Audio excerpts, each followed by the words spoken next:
But फिर finally जब मैंने रिज़ल्ट चेक किया तो एक रिलीफ वॉश ओवर होता है। पहले तो बहुत अनबिलीवेबल लगता है और फिर रिलीफ लगता है, right, this is finally done and I have achieved this. तो बहुत अच्छा था वहाँ पे वो। उन बच्चों के लिए तो मैसेज यही रहेगी कि देखिए कोई भी चीज़ बहुत ही ज़्यादा मुश्किल नहीं होती है। अगर मैंने किया है तो आप बिल्कुल कर सकते हैं, क्योंकि I don't consider myself to be extremely intelligent और समथिंग, बट बस यही होता है, कंटिन्यूस परसेवरेंस के साथ आप इस एग्जामिनेशन को क्वालिफाई कर सकते हैं। यूजीसी नीट 2025 के नताइज जो है वो निकल के सामने आ चुके हैं, जहां पे इस साल 22,10,000 बच्चे अपेयर हुए थे इस एग्ज़ाम के लिए, नीट के एग्ज़ाम के लिए पूरे इंडिया के अलग अलग स्टेट्स में। और वहीं पे जम्मू कश्मीर की यूटी में भी बच्चे जो थे इस एग्ज़ाम के लिए अपेयर हुए थे। और हमारे साथ सालिक शम्स मौजूद हैं, जिन्होंने जम्मू कश्मीर में एक टॉपर्स की लिस्ट में इनका नाम है, और ये जो हैं 600 कुछ रैंक पे जो हैं वो आए हैं पूरे इंडिया की जो रैंकिंग लिस्ट है उसमें से। सालिक का कैसे सफ़र रहा, क्योंकि जहाँ एक तरफ नौजवान आए दिन मंशियात का शिकार हो जाते हैं, आए दिन सुसाइड केसेस जो है वो देखने को मिल रहे हैं, ज़िंदगी का खात्मा करते हैं, वहीं सालिक जैसे यंग जो स्टूडेंट्स हैं वो इन इम्तिहानात के लिए तैयारी करते हैं, और न सिर्फ अपने घर वालों का बल्कि पूरी वादी का नाम रोशन करते हैं। अभी सालिक सीधा आपके पास ही हम आएंगे, टाइम ना ज़ाया करते हुए। सबसे पहले आपसे जानेंगे कि कब पता चला ये जब रिज़ल्ट निकल के सामने आया? टेंटेटिव डेट तो एनटीए ने दी थी ऑलरेडी, 14 जून की थी जी। तो हम लोग इंतज़ार में थे कि रिज़ल्ट 14 जून के आसपास से आएगा जी। तो फिर जब रिज़ल्ट आया उस वक्त तो काफ़ी अनएक्सपेक्टेड था कि उस वक्त आएगा, लेकिन वो उस वक्त आ गया, आपने टाइम पे जब आना था। क्या सोचा था आपने इस रैंकिंग के बारे में? कहाँ पे मतलब आपने सोचा था कि इस रैंक पे आप आएंगे? देखिए, इस बार का जो पेपर टफ था तो जो हमारा स्कोर था उसकी वजह से थोड़ा सा एनोनिमिटी क्रिएट हो जाता है कि आपका क्या रैंक बनेगा, बिकॉज़ इट्स डिपेंडेंट कि लोग बाकी क्या परफॉर्म कर रहे हैं। अब बाकी लोगों से बात करके, अपने कलीग्स, अपने जो क्लासमेट्स थे, बैचमेट्स थे, उन सब से बात करके एक आइडिया लग गया था कि रैंक ठीक ही आएगा, लेकिन 600 तक 674 की रैंक आएगी वो तो एक्सपेक्टेड नहीं था। सारे बच्चे मायूस थे जब एग्ज़ाम सेंटर से बाहर निकले। हमने भी जब बच्चों से बात की, मायूसी छाई हुई थी, पेपर बड़ा टफ था। वहीं दूसरी तरफ आपने एक अच्छी खासी रैंक मारी है, तो कैसे देखते हैं आप इस एग्ज़ाम को? जो बच्चे अपेयर होते हैं, अभी जो सिलेक्ट भी नहीं हुए, क्या कहना चाहते हैं उन बच्चों के लिए, क्योंकि खुद आपका एक अच्छा एक्सपीरियंस रहा है और शायद फर्स्ट अटेम्प्ट था आपका ही? जी, ये मेरा फर्स्ट अटेम्प्ट था। जो बच्चों का सिलेक्शन नहीं हुआ है, ऐसे मेरे एक टीचर बोलते हैं कि जो नीट है that is not the end of the world. इसके आगे भी बहुत सारी अपॉर्चुनिटीज़ आपको मिलेंगी, और आप अपॉर्चुनिटीज़ को देख देख के और उनको थक जाओगे जितनी आपको अल्लाह ताला अपॉर्चुनिटीज़ देगा। मायूसी तो नहीं होनी चाहिए। आपका जो आगे प्लान है आप उस प्लान पे फोकस कीजिए। अगर आपको रिपीट करना है तो आप रिपीट कीजिए, और नहीं रिपीट करना है तो आप आपके जो बाकी ऑप्शंस हैं उनको आप एनालाइज़ कीजिए। सालिक का राज तो जानना चाहेंगे बाकी स्टूडेंट भी, क्योंकि 4-4, 5-5 साल लगाते हैं इस एग्ज़ाम के लिए, अपेयर होते हैं। पहले अटैम्प्ट में आपने क्लियर कर लिया, तो क्या कुछ टाइम शेड्यूल रहा आपका स्टडीज़ का? क्योंकि कहते हैं 24 घंटे मतलब लगे रहते हैं बच्चे इस एग्ज़ाम के लिए, और आपने पहले अटैम्प्ट में कर दिखाया। तो क्या वो राज है जो बच्चे बैठना चाहेंगे फिर से एग्ज़ाम में, या फिर जो अभी एस्पिरेंट्स हैं उनके लिए क्या बताना चाहेंगे आप? देखिए, ऐसा कोई राज तो नहीं है कि आपको 24 घंटा पढ़ना है, वैसा हम कर भी नहीं सकते हैं।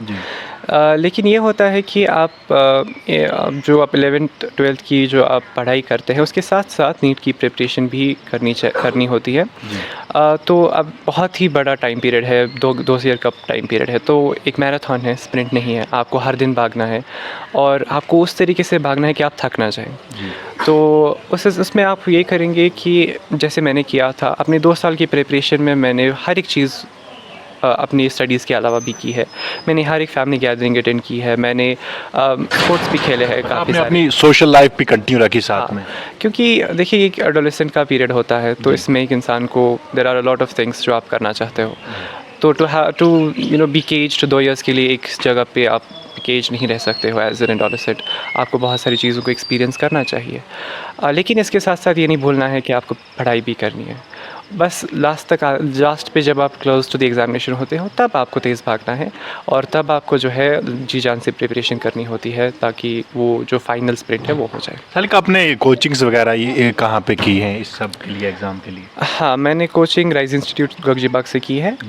For 3 years classroom close student रहा हूँ मैं वहाँ का। तो आपने 11th 12th वहीं से पढ़ा, उसके बाद फिर कंटिन्यू 1 साल, मतलब जो नीट के लिए बैठे थे वो कोचिंग वहाँ से लिया आपने? नो, मैंने 10th 11th और 12th वहाँ से किया था। फिर 12th के बाद कुछ महीने होते हैं, 1 महीना होता है, तो वो भी मैं वहीं पे था। मतलब आपने ये पहले ही सेट कर लिया था कि नीट के लिए पढ़ना है, तो आप 10th ही से लग गए थे नीट के एक एस्पिरेंट बन के कर रहे थे कि नीट ही मुझे एग्ज़ाम क्रैक करना है? हाँ, डेफ़िनेटली, क्योंकि जब मैं राइज़ इंस्टीट्यूट गया था तब मेरे को तो ये आइडिया नहीं था कि कैसे करूँगा, लेकिन ये था कि मुझे करना है।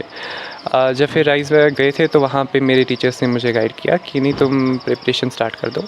तो उनका बहुत सपोर्ट रहा है उस चीज़ के अंदर, और हर जगह गाइड करते रहे मुझे, हर एक पॉइंट पे गाइड करते रहे। इवन जब आप स्टार्ट करते हैं प्रिपरेशन तो बहुत वल्नरेबल फेस होता है और बहुत ज़्यादा उसमें जो है डिफ़िकल्टी फेस करनी पड़ती है, स्पेशली अगर आप ऐसे बैकग्राउंड से नहीं है जहाँ पे ऐसे कॉम्पिटिटिव एग्ज़ाम्स का स्पिरिट है। तो वहाँ पे अपने आप को पहले तो एक्सपोजर बहुत ही ज़्यादा ये होता है, और जब आप 10th से 11th में आते हैं तो उसका जो वो झटका होता है वो बहुत खतरनाक होता है। तो उसको क्रेडल कर मेरे टीचर्स ने किया है, और वहाँ पे मेरी बहुत हेल्प की है। तो आपने इस एग्ज़ाम के लिए जो अभी आप जिसके लिए अच्छी आपने रैंकिंग भी हासिल की, इसका सारा किसको बांधना चाहते हैं इस एग्ज़ाम का? आपको किसके एफ़र्ट्स लगे, या कौन था आपका गार्डियन के जिन्होंने आपको यहाँ पे इस मुकाम पे पहुँचा दिया? पहले तो अल्लाह ताला का शुक्र है जिन्होंने मुझे इस नेमत से नवाज़ा है। उसके बाद मेरे माँ बाप जिन्होंने हमेशा ये कोशिश की है कि मुझे बेहतर से बेहतर एजुकेशन मिले, और माई टीचर्स जो नर्सरी से आज तक मुझे पढ़ाते आए हैं, और हर एक तरीके से। कहाँ हुई है सालिक की स्कूलिंग, कहाँ पे हुई है, कहाँ स्कूलिंग कहाँ है आपकी हुई है? मेरी अप टू 10th मेरी स्कूलिंग विजय मेमोरियल एजुकेशन इंस्टीट्यूट से हुई है, और मैंने +2 अपना गवर्नमेंट बॉयज़ हायर सेकेंडरी उधर में से किया है। तो आपने डिस्ट्रिक्ट गांधरबल के अंदर ही अपनी जो सारी स्टडीज़ वो की हैं तो? मोस्टली। तो कि अक्सर बच्चों के सवाल रहते हैं जब भी एग्ज़ाम में वो बैठते हैं, और फिज़िक्स केमिस्ट्री जैसे जब सवालात आते हैं वहाँ से टाइम की घंटी भी बड़ी तेज़ी से चल रही होती है, इन सब को जल्दी से सॉल्व करना, फिर टाइम मैनेजमेंट का भी ख्याल रखना, तो कैसे करना होता है स्टूडेंट्स को? क्योंकि बहुत सारे स्टूडेंट्स जो अभी अपेयर होंगे या अभी जो तैयारी कर रहे हैं, तो उनके लिए कैसे आप क्या बताना चाहेंगे अपने एक्सपीरियंस के हिसाब से? देखिए, इस चीज़ को हैंडल करने के तो 2 मरहले हैं। एक ये होता है जो प्रिपरेटरी फेज़ होता है, जब आप पढ़ाई कर रहे हैं इसके लिए, चाहे 11th 12th में हो, तो उसमें जो है आपको कंटिन्यूसली उस तरीके से मेहनत करनी है कि आप एक एग्ज़ाम एनवायरनमेंट अपने लिए स्टिमुलेट करें, और स्टैंडर्ड बुक्स को सॉल्व कीजिए और अपने टीचर्स के साथ डिस्कस कीजिए, अपने डाउट्स को क्लियर कीजिए, तो दैट हेल्प्स। और फिर जब आप एक्चुअली एग्ज़ामिनेशन एनवायरनमेंट में होते हैं, वहाँ पे ये चीज़ इंपॉर्टेंट होती है कि आप अपने आप को काम रखें। अगर आप बौखला गए, अगर आपको एंग्जाइटी होने लगी, तो जो आपकी चीज़ें आती भी थी वो भी भूल जाती है। स्पेशली इस साल जो है किसी ने एक्सपेक्ट नहीं किया था, मतलब ये तो एक्सपेक्टेड था कि लास्ट ईयर से टफ आएगा, बट नॉट कि इतना ज़्यादा आ जाएगा, तो एक शॉक हर किसी को लगा। But it's all about being काम उस स्टेज पे, उस एनवायरनमेंट में। मतलब इसके लिए पहले ही एक प्रैक्टिस करके रखनी होती है कि जब वहाँ पे आप एग्ज़ाम में, एक्चुअल वाले एग्ज़ाम में बैठें, वहाँ पे आपकी जो टाइम शेड्यूल है वो मेंटेन हो पाए। जी, एग्जैक्टली वैसे ही करना होता है, और वहाँ पे भी जो है आपको ये भी अपने आप को भरोसा दिलाना होता है कि अगर नहीं भी हुआ तो there is some other thing I can do, there are other millions of opportunities that I'll get. Salik, इस बार अभी जो नए बदलता हुआ वक्त है जहाँ पे डिजिटल की तरफ बढ़ रहे हैं सारी चीज़ें, बुक्स का जो रिवाज हुआ करता था, बुक्स अब लोग उतना ज़्यादा पढ़ते नहीं हैं जो फिज़िकली होती हैं, डिजिटल ही पे सारा कुछ पढ़ते हैं। जब आप तैयारी कर रहे होते हैं एग्ज़ाम की, आपके पास सेल फ़ोन होता है, आपके पास इंटरनेट एक्सेस होता है, वो एक्सट्रैक्शन जो है, जो आज सोशल मीडिया पे बच्चे लगे रहते हैं, कुछ व्लॉगर्स के व्लॉगिंग के चक्कर में कुछ वैसा कुछ बोल रहे हैं कि हम वो काम कर रहे हैं, कुछ लोग अपना ज़्यादा टाइम सर्फ जो है वो सर्फिंग में कर देते हैं, इंटरनेट सर्फिंग में।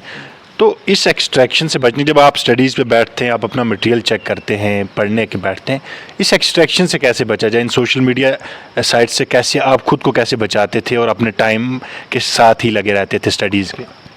देखिए, पहली बात तो ये है कि social media obviously it's a flip side coin, तो आप दोनों साइड से आप इसको देख सकते हैं। मैंने दोनों साइड से इस्तेमाल किया है, I will not lie. On the plus side I have used social media. बहुत सारे ऐसे ऐप्स हैं, बहुत सारी आपको जो है मटेरियल मिल सकता है, बहुत अच्छा मटेरियल मिलता है, और बहुत सारे ऐसे ऐप्स हैं जहाँ पे आप प्रैक्टिस कर सकते हैं एंड आपको हेल्प करते हैं वो एक्चुअली प्रिपरेशन में। और द फ्लिप साइड ये भी है that there are other distractions as well. लेकिन देखिए, at the end of the day, as I said, adolescence period होता है। यू कांट कीप एक एडोलेसेंट बच्चे को केज करके। He has to go, he has to explore. But उस time पे अपने आप को बस ये दिलाना रखना होता है कि I have a goal to get to. तो उसको कामयाबी चाहिए मुझे उस गोल में। तो वो जो इनर मोटिवेशन होती है वो आपको खुद ब खुद आपको सोशल मीडिया से दूर रखेगी। मैंने पर्सनली सोशल मीडिया का इस्तेमाल किया है, थ्रू आउट माई प्रिपरेशन किया है, क्योंकि अब देखिए, किसी की हॉबी कुछ और होती है और मेरी hobby, one of my hobbies is social media surfing. तो आप वो इस्तेमाल कीजिए, बट ये है कि उसको उस तरीके से इस्तेमाल कीजिए कि आपकी पढ़ाई इफ़ेक्ट ना हो।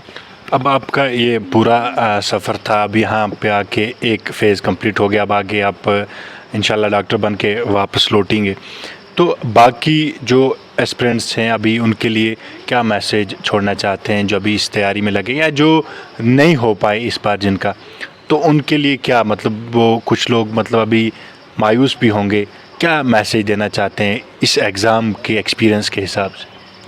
देखिए, ये जो एग्ज़ामिनेशन है, अनलाइक जेई, ये एग्ज़ामिनेशन ऐसा है कि जहाँ पे इट्स ऑल अबाउट बीइंग काम and it's all about skill. Intelligence से ज़्यादा ये एग्ज़ाम स्किल का है। आप किस तरीके से अपने आप को हैंडल करेंगे उन 3 घंटों में, जो भी आपके रिक्वायरमेंट्स हैं उस एग्ज़ामिनेशन के अंडर, चाहे आपका ओएमआर हो गया, क्वेश्चन सॉल्व करना हो गया, उसके अलावा अटेंडेंस, बहुत सारी वहाँ पे जो है डिस्टर्बेंसेस होती है, उसमें अपने आप को हैंडल करना, वो सारी चीज़ें जो है थ्रू आप जब बहुत सारी एग्ज़ामिनेशंस देंगे और बहुत सारी जो बेसिकली एक स्किल डेवलप करेंगे अपने आप के अंदर कि अपने आप को हैंडल कैसे करना है, एक कंटिन्यूस इनर सेल्फ डायलॉग को आप इनिशिएट करेंगे अपने अंदर, तो वो हो जाता है। सालिक, आपके फेस पे अभी भी मैं सीरियसनेस देख रहा हूँ। मुझे लग रहा है आप बड़े सीरियस स्टूडेंट रहे होंगे जब आपने इसकी तैयारी की होगी। पहला जब आपको फ़ोन कॉल आया या फिर खुद आपने जब रिज़ल्ट देखा, तो उस टाइम कैसा, मतलब वो कैसा एक्सपीरियंस रहा आपका जब आपको पता चला कि आपकी ये रैंक आई, ऑल ओवर इंडिया इतनी अच्छी रैंक आपकी आई? कैसा एक्सपीरियंस रहा, कैसे उस टाइम आपकी? क्योंकि 14 जून का टेंटेटिव रिज़ल्ट डेट था, तो और सोशल मीडिया से पता चल जाता है कि उसी दिन आएगा, तो उस टाइम तक आते-आते बहुत टेंस हो जाता है इंसान, बहुत रेस्टलेसनेस होती है। बट फिर फाइनली जब मैंने रिज़ल्ट चेक किया तो एक रिलीफ़ वॉश ओवर होता है। पहले तो बहुत अनबिलीवेबल लगता है और फिर रिलीफ़ लगता है, right, this is finally done and I have achieved this. तो बहुत अच्छा था वहाँ पे वो। तो फ्रेंड्स वगैरह बाकी जो आपके साथ थे, बाकी जो उनकी कॉल्स वगैरह, ये बताया कि सालिक तो बहुत आगे निकल गया? हाँ, मेरा phone was completely flooded, social media calls, my parents की phones were also flooded with calls and messages. Everybody was so happy, genuinely happy, and I would like to thank all of them for being a part of this. तो सालिक, यहाँ रिपोरा जैसे area से निकल के इतने बड़े exam में बैठना और फिर ऑल ओवर इंडिया इतनी अच्छी रैंक लाना, तो बाकी यहाँ के जो बच्चे हैं जो आपसे इंस्पायर होके आगे जाना चाहते हैं, क्योंकि अभी आप उनके लिए एक यूथ आइकन बन चुके हैं, क्योंकि आपने इतना अच्छा प्रेस्टिजियस एग्ज़ाम में इतनी अच्छी rank all over India compete किया, तो उन बच्चों के लिए क्या एग्ज़ाम्पल रहनी चाहिए जो बच्चे यहाँ से निकल के आना चाहते हैं, या उनको किसी हेल्प की ज़रूरत है, एक गाइडेंस की ज़रूरत है? क्या करेंगे जब आप आगे धीरे धीरे इन बच्चों की, अगर आपसे कांटेक्ट करना चाहें, क्योंकि आपने अच्छा एक एक्सपीरियंस दिया अपना इस एग्ज़ाम में, तो यहाँ के जो बाकी बच्चे हैं रिपोरा एरिया के, लार के? नहीं, actually I will be honoured कि अगर मेरे से किसी को फ़ायदा पहुंचेगा तो मेरे लिए उससे अच्छी बात कोई नहीं हो सकती है, क्योंकि जिस प्रोफेशन को भी मैंने चूज़ किया है, ये profession in service of humanity है, तो आप उस हिसाब से करें या फिर किसी की हेल्प करके करें। बाकी उन बच्चों के लिए तो मैसेज यही रहेगी कि देखिए, कोई भी चीज़ बहुत ही ज़्यादा मुश्किल नहीं होती है। अगर मैंने किया है तो आप बिल्कुल कर सकते हैं, क्योंकि I don't consider myself to be extremely intelligent और समथिंग, बट बस यही होता है कंटिन्यूस परसेवरेंस के साथ आप इस एग्जामिनेशन को क्वालिफाई कर सकते हैं। बहुत बहुत शुक्रिया सालिक हमें अपना कीमती वक्त देने के लिए। नाज़रीन, आपको बताते चलें कि सेंट्रल कश्मीर गांदरबल का ये रिपोरा एरिया है जो अपने ग्रेप्स की वजह से तो जाना जाता ही था, फेमस था, लेकिन आज यहाँ पे सालिक ने एक नया नाम यहाँ से पूरी वादी को दिया है, जहाँ पे 22,10,000 स्टूडेंट्स इस एग्ज़ाम में अपेयर हुए। वहाँ सालिक ने पूरे ऑल ओवर इंडिया में 600 कुछ रैंक जो है वो हासिल की। ना सिर्फ रिपोरा का नाम रोशन किया बल्कि पूरी गांदरबल डिस्ट्रिक्ट और पूरी वैली का नाम रोशन किया। हमने इनसे पूरी एक्सक्लूसिवली इंटरव्यू में बात की, कैसा इनका सफ़र रहा, कैसी इनकी जर्नी रही और क्या मैसेज है बाकी एस्पिरेंट्स के लिए, वो भी इनसे हमने जाना। अब दीजिए अपने मेज़बान सईद रज़ाक खलीफा को इजाज़त। कैमरामैन इखलाक के साथ अलैन चाहे एक और नए चेहरे के साथ मुलाकात होगी। तब तक के लिए अल्लाह हाफिज़।